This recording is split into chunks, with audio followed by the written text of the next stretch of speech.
tal? Muy buenas tardes, ya estamos aquí de nuevo en Carta Robada, hoy que es miércoles 14 de agosto y como le habíamos advertido, esta propuesta que presentó Enrique Peña Nieto el lunes ha desatado un debate, ha detonado un debate.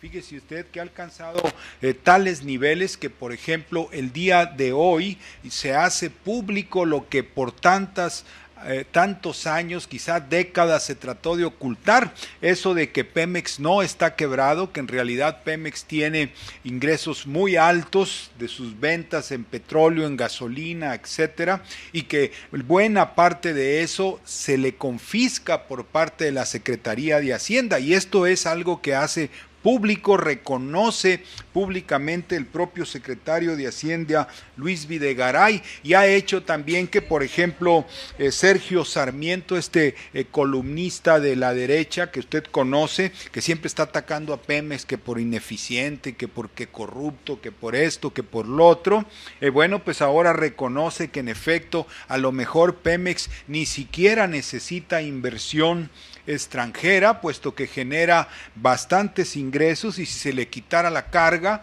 bueno, pues entonces la carga de Hacienda me refiero, entonces no tendría problemas. Increíble, porque todo esto se ocultó durante décadas. Calderón, el propio Vicente Fox lo negaron, siempre caracterizaron a Pemex como una empresa ineficiente, corrupta, que no funcionaba, y todo para justificar la privatización. Así que el debate se está poniendo interesante, porque la pregunta es si Pemex genera tantos ingresos, si el gobierno de Peña Nieto le quiere quitar la carga fiscal, entonces ¿para qué se necesita inversión extra, inversión extranjera, ya sea también nacional, pero privada? Este es el debate. También, por supuesto, viene junto con esto todo lo demás de la estrategia que presentó el gobierno. Parece ser que el modelo, según lo está diciendo la Shell, el modelo de los acuerdos que va a haber es esta refinería que está acá en Houston, Deer Park,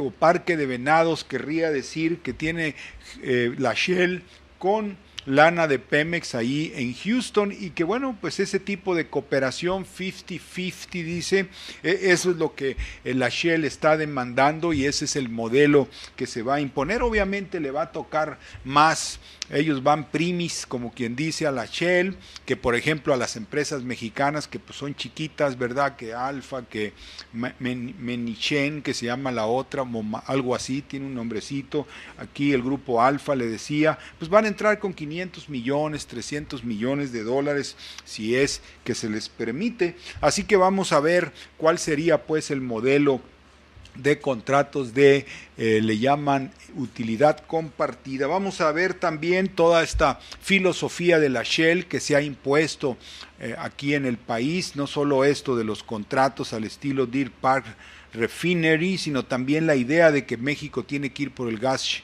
Shell o Shale, que también hay que buscar más gas natural, que el gas natural es el futuro. Toda esta perspectiva de cero crecimiento, de cero avance tecnológico que tiene la Shell, para que la humanidad consuma petróleo por toda la eternidad, ¿verdad? Y que su negocio siga prosperando sin considerar revoluciones verdaderas como sería la nuclearización de la economía, pasar de la fisión nuclear a la fusión nuclear, que es un paso indispensable, pero verdaderamente revolucionario, ¿no? La Shell dice, por los siglos de los siglos consumiremos gas, petróleo, y en esa perspectiva quieren jalar a nuestro país. Así que le vamos a hablar de todo eso después de este corte.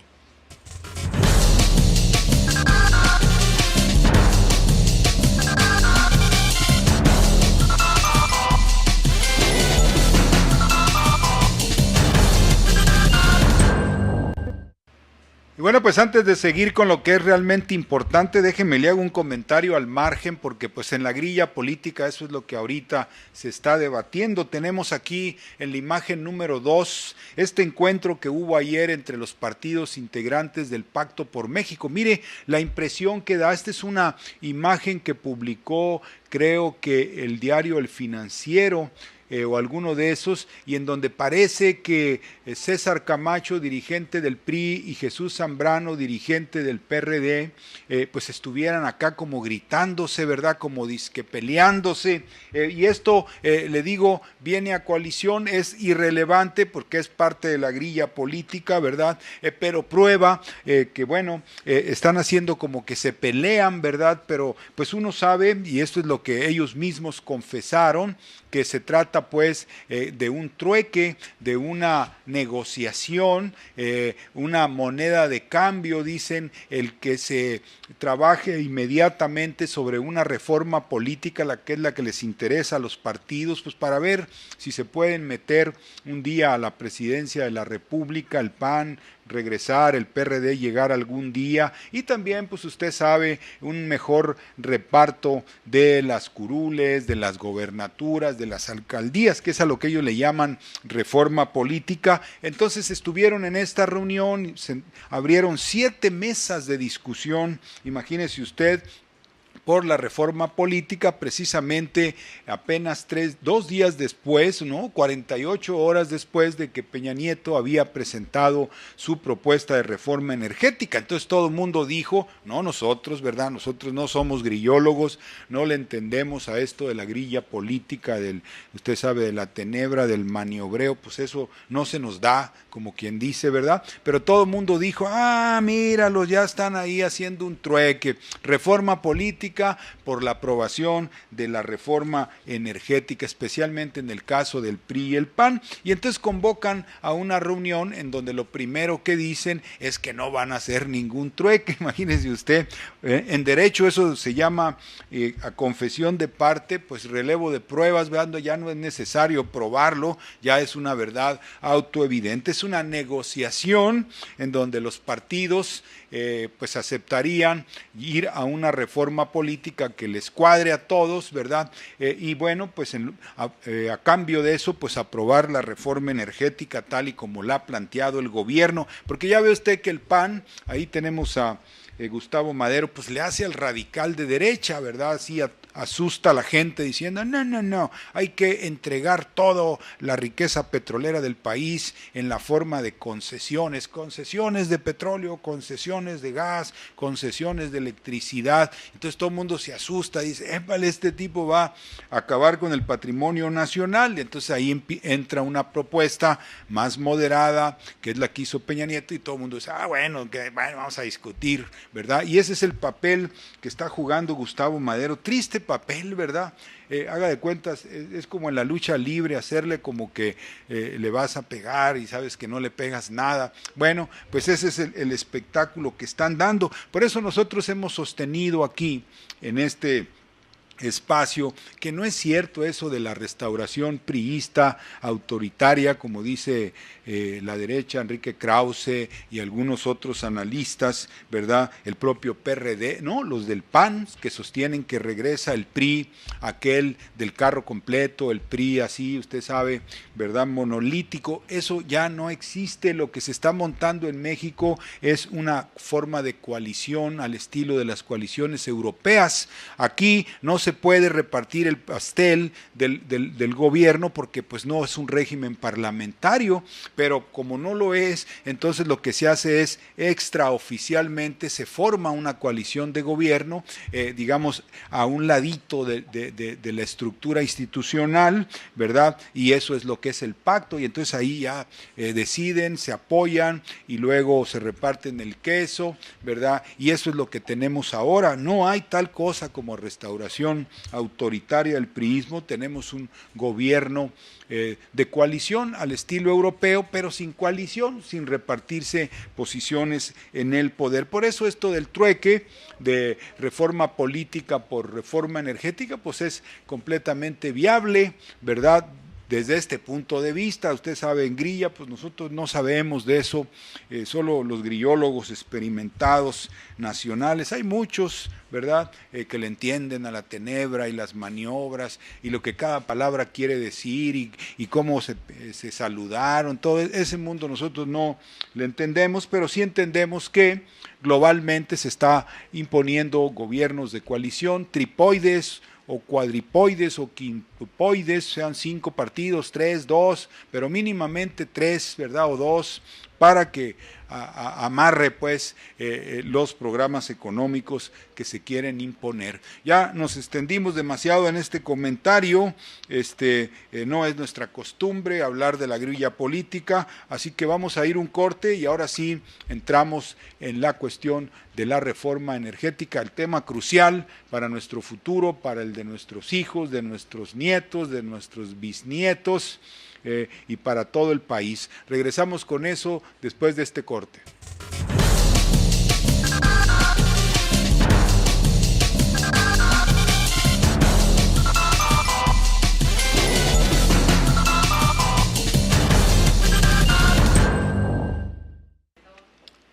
Y bueno, les decía que una de las cosas buenas de este debate que se ha detonado a partir de este lunes, cuando se presentó la iniciativa de reforma energética del gobierno, bueno, un poquito antes, en realidad ya una semanita antes, ya las cosas estaban caldeadas desde que el miércoles anterior pues se había dicho que se iba a presentar, ¿verdad? Entonces se pospuso y las cosas se pusieron un poquito más tensas y más debate y salieron afirmaciones y críticas y todo. Y bueno, mire, una de las cosas buenas de este debate, positivas, que déjeme decirle, hay mucha expectativa, la población que aparentemente iba a estar indiferente ante lo que pasara con la reforma energética, está pero bien prendida la gente, fíjese usted como que surge un instinto histórico, fíjese usted, entre los mexicanos, algo que nadie nos enseñó, que no se ve, que no se puede tocar,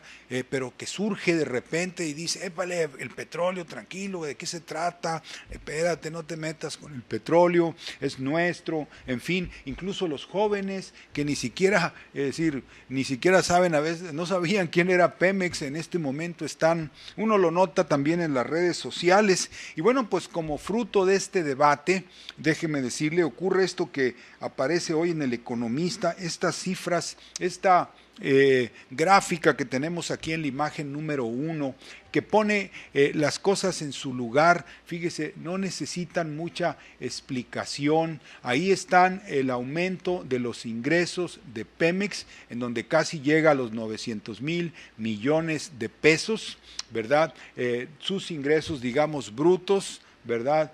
Y abajo, en la parte amarilla, lo que le toca a Pemex en realidad, fíjese usted que es casi abajo de cero, sale perdiendo sistemáticamente, y estamos hablando de cuando menos los últimos 10 años que usted puede ver ahí, y bueno, pues eso le da una idea de qué es lo que ha venido pasando con Pemex. No es que Pemex no genere recursos, ¿verdad? Produce el barril a póngale usted $6 en el caso de lo más caro, y lo vende arriba de $100, ¿cómo no va a ser ganancia eso? Si produjera por ineficiencia el barril a 20, a 25 o a 30 o a $40, pues usted podría decir, esa empresa no sirve, pero resulta que su producto lo produce, valga la redundancia, con menos del 10% del total de lo que le van a pagar. Fíjese usted, es una ganancia increíble, ¿verdad? Como dicen ahora, pero esa discusión se ocultó. Siempre se dijo y se le dijo a usted que los rateros de Pemex, que el sindicato se roba la lana, lo cual pues no decimos que no, pero es la mínima parte. Los salarios de los trabajadores mensualmente son de alrededor de 600 millones de pesos, ya todos juntos, de dólares, perdón, pero los ingresos de Pemex por cada mes andan arriba de los 2.500, 3.000 millones de dólares. Imagínese usted, o sea, unos 30.000, 40.000 millones de pesos de los 900.000 y casi el billón que está ingresando. Así que la parte fundamental se le quita y Pemex sale perdiendo. Ahí están las cifras amarillas. Apenas este año pudo recibir un 2.5% de sus ingresos. Fíjese usted, la inversión pues obviamente está estancada, ¿verdad? Y bueno, pues quiere decir que Pemex está siendo saqueado. Esto ya es tan público, fíjese usted que hasta Sergio Sarmiento, este columnista que le voy a presentar aquí, es un columnista que opera en el diario Reforma, también creo que en Radio Fórmula, está aquí en la imagen 3, y bueno, pues usted ya lo conoce así medio, ¿cómo le diré? Se cree muy elegante, así se las da de muy delicadito, ¿verdad? Y bueno, pero pues es un ideólogo de la derecha aquí en México y siempre ha estado que Pemex ineficiente, siempre andaba comparando a Pemex con Petrobras y que Petrobras sí la hace, que Pemex no vale queso, que son muy rateros, muy ineficientes, que esto y que el otro. Y ahora, fíjese usted, él mismo escribe una columna donde dice, vamos a discutir si a lo mejor Pemex no necesita inversión privada ni inversión extranjera, dado los altísimos ingresos que tiene y dado que el gobierno se propone quitarle esa carga fiscal, que es lo que ha venido diciendo también Enrique Peña Nieto, ¿verdad? Que le van a quitar la carga fiscal a Pemex. Hoy aclaró Luis Videgaray que no va a ser de un jalón, ¿verdad? Porque entonces tendría que llevar al gobierno, si le quitan la carga fiscal a Pemex, es decir, si Pemex ya no proporciona el 37, 40% de los ingresos del gobierno y los empieza a proporcionar, a conseguir de otra manera, pues tendría que subir los impuestos, ¿verdad? Entonces dijo Videgaray, no vamos a subir impuestos. Pero bueno, le decía yo que se discute esta hipótesis por parte de uno de los periodistas que más ha estado fastidiando a Pemex. Fíjese usted que es Sergio Sarmiento, vinculado al grupo de TV Azteca, a la que viene siendo aquí los liberales extremistas, ¿verdad? La sociedad Montpellier, que son los dueños de TV Azteca. Así que pues dice, no, pues es que tanta lana que recibe, a lo mejor pues ni necesita inversión. Ya termina diciendo que no, que porque aún si Pemex pudiera invertir anualmente 20,000 millones de dólares en inversión, ustedes saben, expansión, exploración, todo eso, de todas maneras sería insuficiente. Por lo tanto, se necesita que venga el doble de inversión, es decir, los 20,000 millones que pondría Pemex, más otros 20,000 millones de dólares que van a venir supuestamente de la inversión privada. Pero pues ya se reconoce pues que Pemex no ha quebrado ni está en dificultades, que Pemex ha sido saqueado. Le voy a platicar de dónde viene el saqueo, ¿verdad? Porque a usted me lo han confundido con la historia de la lana de la hija de Romero de Champs y que anda en un avión y que se va a las casas de moda y la cierra y compra todo y le calientan a usted la cabeza haciéndole creer que digamos el despilfarro, la corrupción de los sindicatos es el problema financiero de Pemex. Ese no es el problema. Ese es un mal infinitamente menor. El problema de Pemex es que es el aval desde 1982 de la deuda externa y de todas las operaciones financieras. Le vamos a platicar de eso después de este corte.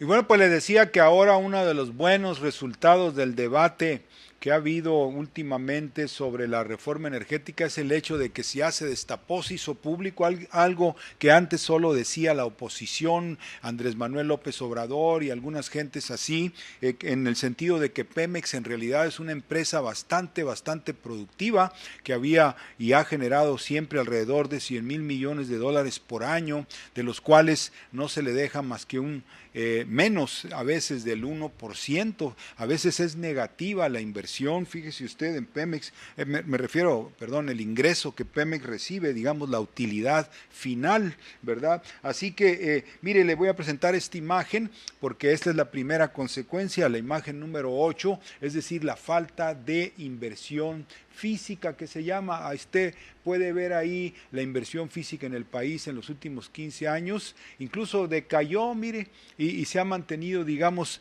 en el mismo nivel, no aumenta a pesar de que la producción aumenta o que el crecimiento aumente, sino que al revés, se mantiene estancada. Bueno, así se ha mantenido el crecimiento también, sin embargo, el ritmo del pago de la deuda es enorme, así que eso es la explicación de que Pemex pues se haya quedado rezagado en algunos aspectos, por ejemplo, sobre todo la exploración. Los gobiernos panistas de Fox y Calderón decidieron ya no meterle a la exploración y bueno, pues como consecuencia se cayeron las reservas porque ya no se encontraron más, muy sencillo, hay que estar encontrando constantemente, no se les encontró, bueno, pues caen las reservas, ¿verdad?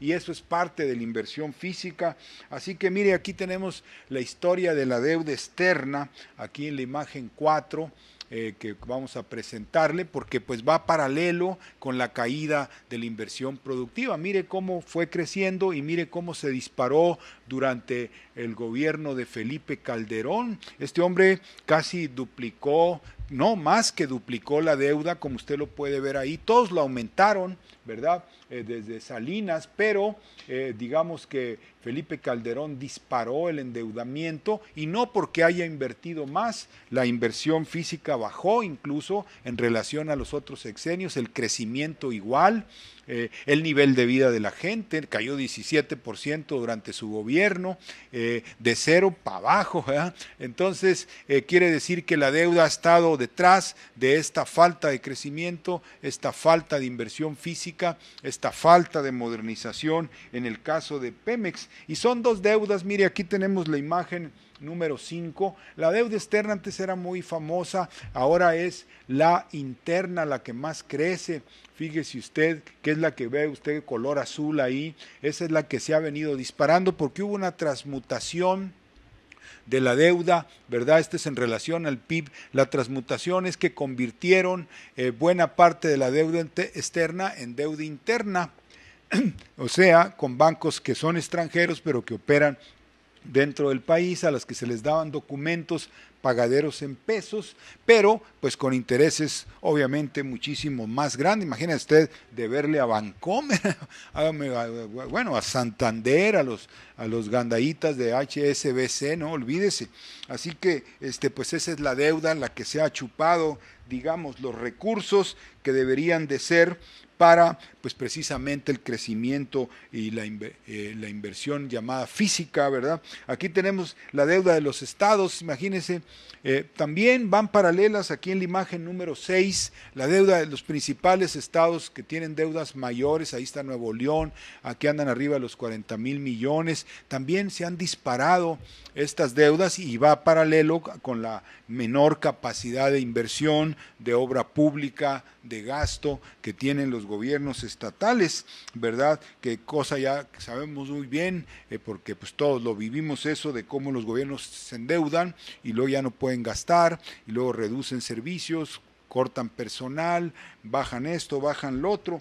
Así que esta es la cuestión, pero la mejor gráfica es esta que le tenemos aquí en la imagen número 7, se llama deuda. Fíjese usted, con las letras, como suben las letras, como aumentan las letras, es como la deuda ha crecido, cómo se ha disparado. Y el principal aquí pagano, pues viene siendo Pemex, fíjese usted, porque eso de que son recursos que se van a Hacienda, pues sí, se van a Hacienda, pero para que Hacienda pague la deuda, ¿verdad? La interna como la externa, mantenga el servicio de esa deuda y para eso le quitan sus recursos a Pemex. No se los quitan para robárselos como digamos, el ideólogo populista supone, ¿no? Hay una estructura de mayor poder encima de los políticos y de los gobernantes, que es este sistema financiero, que es el que lleva, es primis, ¿verdad? Vas a agarrar una lana, primero me pagas a mí, ya pues si tú te quieres robar algo, pues es asunto tuyo, pero tú a mí me cumples, ¿verdad? Con intereses y todo. Así que detrás pues de del estancamiento, de la inmovilidad de Pemex, está el hecho de que Pemex fue consagrado, sus ingresos consagrados al servicio de la deuda. Por eso siempre vienen y dicen, ay, es que Pemex no tiene recursos, por eso Pemex tiene que recurrir a la inversión. El primer caso famoso en 1996 fue el de los pidiregas. Fíjese usted, se dijo, mira, con los pidiregas le vamos a hacer así. Va a haber infraestructura, la va a construir el sector privado, no va a tener que soltar dinero Pemex de inmediato, ellos la van a construir y después Pemex le paga. ¿Ah? O sea, una deuda diferida, pues sí, pero a cómo te cobran, ¿verdad? Ahorita la mayor parte de la deuda interna, o mejor dicho, una muy buena parte de la deuda interna es precisamente por pidiregas, ¿verdad? Porque pues, se le dieron a empresas, las empresas gandayas, aparte de lo que cobran, bueno, pues decían, es que conseguimos crédito para poder trabajar, bueno, pues los intereses del crédito, entonces les llegó doble la deuda en la forma de pidiregas a Pemex, ¿verdad? Bueno, a la Secretaría de Hacienda en este caso, así que siempre dicen, pues no hay lana, y pidiregas fue un fracaso, obviamente, entonces ahorita ya andan buscando otro esquema. El esquema es, según la Shell, que es la que parece que tiene más influencia sobre el gobierno de Peña Nieto, la refinería esta que se construyó en Houston, de eso le voy a platicar después de este corte.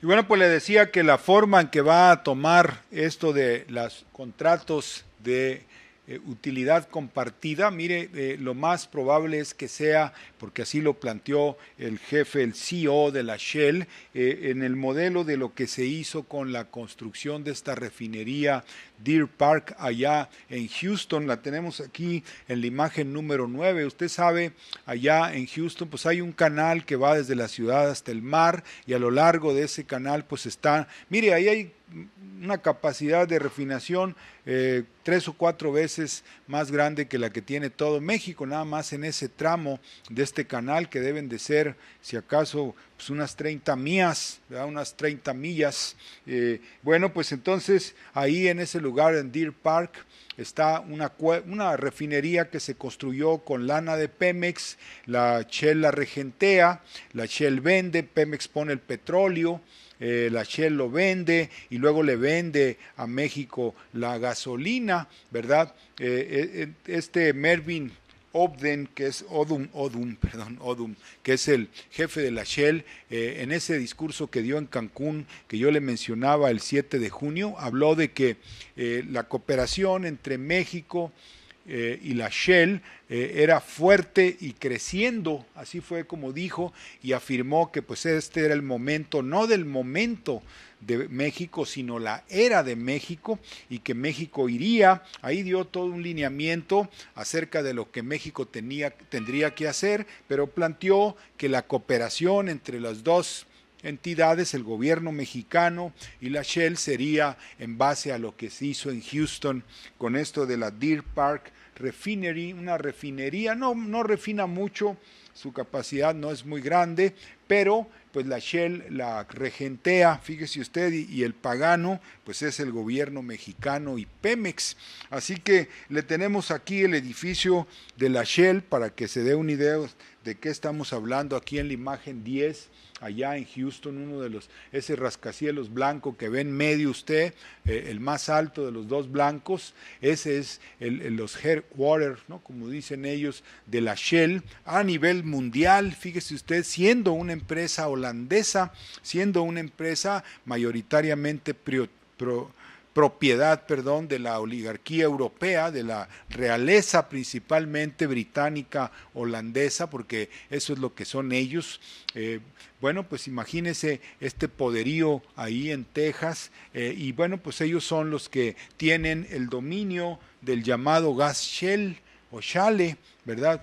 Fíjese, se pronuncia casi igual entonces el nombre de la compañía y del gas, y ellos están planteando que el mundo va hacia una revolución en ese gas, que en ese pues, ¿qué será? Es un hidrocarburo o un carburo de hidrógeno también, genera aceite y también genera gas, según esto, y ellos están proponiendo que el mundo se vuelque hacia el gas que venga incluso a sustituir poco a poco al petróleo que conocemos, al que se extrae del Medio Oriente o de México, y por eso pues le están urgiendo a México que le apure, ¿verdad? Apúrale para que puedas también procesar este gas, shale oil, también le dicen, petróleo shell o chale, pero no, pues como no tienes lana, pues le tenemos que entrar nosotros, ¿verdad? Nosotros te vamos a ayudar, nosotros invertimos, tú nada más danos las concesiones, ahí quieren reformas especiales a la Constitución para poder venir a trabajar en eso. Pero le decía yo que pues esta es la empresa Shell, que es la que las manda a cantar aparentemente aquí en nuestro país. Este es Mervyn Odum, este presidente o CEO que tenemos aquí en la imagen 11, y es el que pues delineó la estrategia de Shell para México. Mire, es bien curioso porque estuvimos investigando y esta gente elabora escenarios. Fíjese usted, dice, bueno, nosotros tenemos que saber qué es lo que puede pasar en el mundo en los próximos 25 años o en los próximos 50 años. No sabemos qué va a pasar porque nadie sabe, pero nosotros podemos definir dos escenarios, uno que camine en esta dirección y otro que camine en otra dirección. La dirección que a ellos no les gusta es la de que no hay coordinación entre los países, que no se ponen de acuerdo las empresas y los gobiernos para ir en busca del gas shell, para ir en busca del gas natural, para hacer y encontrar petróleo a mayores profundidades y poder sustituir al carbón para que de esa manera se acabe la contaminación poco a poco, y como no se ponen de acuerdo se viene una situación caótica en donde finalmente los gobiernos terminan optando por ir por la energía nuclear. Fíjese ustedes, ese es el escenario que no le gusta a la Shell, ¿verdad? Por ahí no debemos caminar, mejor las empresas, los gobiernos deben de llegar a acuerdos imaginativos, dicen ellos, innovadores, en donde mediante una serie de acuerdos nos pongamos a jalar juntos, ¿verdad? Las grandes empresas como Shell, nosotros vamos a invertir 30,000 millones de dólares este año, dicen, pero pues si México no se porta bien, pues no vamos a llevar buena parte de eso. Además va a tener que competir con Brasil para que nosotros, con Colombia, con Chile, con Argentina, si es que quiere que nosotros invirtamos. Así que ese es el planteamiento de Shell, que es en el que se está, digamos, acomodando el gobierno mexicano en el escenario de la coordinación que no conduce a la energía nuclear, sino a una eterna o eterno consumo de hidrocarburos, ¿verdad?, para movimiento de la economía, es decir, más gas natural, a mayor profundidad hay que encontrarlo, igual el petróleo, y vamos sobre el gas shell o shale, ¿verdad?, que es el que también ellos están promoviendo, puros negocios de ellos, ¿verdad?, porque el que domina el negocio del gas shale allá en los Estados Unidos es precisamente la Shell. Por eso yo digo que no es el gas shale, sino el gas de la Shell. En realidad de eso se trata, al cabo que se pronuncian igual en inglés, según tengo entendido. Así que bueno, en todos los planteamientos que presentó este Mervyn Odum en junio en Cancún, más o menos se materializaron en la reforma energética que presentó Enrique Peña Nieto, así que podríamos decir con justicia pues que es una reforma pues sugerida o planteada por esta compañía petrolera con sede en Houston, pero con propiedad en Holanda, en la aristocracia europea. La familia real británica también está muy metida, y esa es la que estaba aquí con el porfiriato. Fíjese usted, es el águila famoso de nuestra historia, la compañía petrolera El Águila, eran el Águila y la Huasteca, ¿verdad?, las más grandes. Había una Sinclair que era norteamericana, pero esa era amiga del gobierno de México. No, la Huasteca era el segundo lugar, el primer lugar lo tenía la compañía El Águila, que era de la Shell, de la compañía Shell, pero propiedad de intereses británicos desde el siglo antepasado. Fíjese usted, bueno, pues regresa este aparato con su planteamiento a largo plazo, ¿verdad? Vamos caminando por donde vamos, seguimos con el petróleo, hay que irlo a buscar más hondo cada vez, hay que buscar mayores yacimientos de gas, hay que usar más el gas, dicen ellos que es muy prolífico el gas natural, que sirve para todo, y luego si nos hace falta petróleo y gas, pues vamos a trabajar duro sobre el gas Shell, y de ahí vamos a sacar gas y vamos a sacar petróleo, y así hasta la eternidad, ¿verdad? Si nos descoordinamos, si los gobiernos no aceptan acuerdos con las petroleras privadas, entonces va a venir el caos y se va a contaminar el planeta y se va a venir el cambio climático y un día los gobiernos desesperados optarán por la energía nuclear. Eso es lo que la Shell no quiere un futuro nuclear para nuestro país ni para nadie. Vamos a ver cómo convence a los chinos de eso, ¿verdad? A ver si puede convencer a los rusos o a los hindús o a los argentinos o a los brasileños de que abandonen sus proyectos nucleares, dizque para evitar el caos. En realidad, pues es que ellos quieren preservar el negocio de los hidrocarburos o carburos de hidrógeno por el siglo de los siglos, ¿verdad? Así como Dios, que nunca se va a acabar, bueno, pues que nunca se acabe el negocio petrolero, eso es lo que ellos quisieran, ¿verdad? Y por eso, pues pagan campañas en contra de la energía nuclear. Se nos acabó el tiempo, se nos quedaron algunos asuntos en el tintero, como dicen los periodistas, ¿verdad? Bueno, pero pues mañana vamos a plantearle parte de ellos, así que no se pierda, mañana a las 12 de mediodía estaremos aquí, ya saben, www.regiovivo.com. Hasta mañana.